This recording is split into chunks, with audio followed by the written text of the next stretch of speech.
मेरा नाम सुमन है यार। टुडे मैं क्या है बोले इंडिया का 28 स्टेट का नाम बताने वाला हूँ। ओके, तो पहला है मतलब हरियाणा, पंजाब, हिमाचल प्रदेश,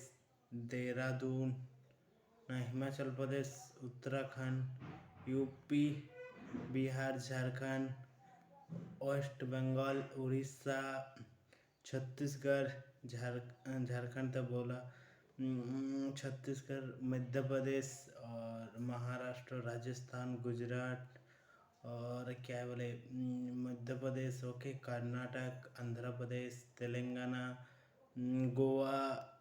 कर्नाटक, केरला, तमिलनाडु और क्या है बोले बिहार तो बोला, सिक्किम, आसाम, अरुणाचल प्रदेश, मेघालय, त्रिपुरा, তারপর মণিপুর, नागालैंड और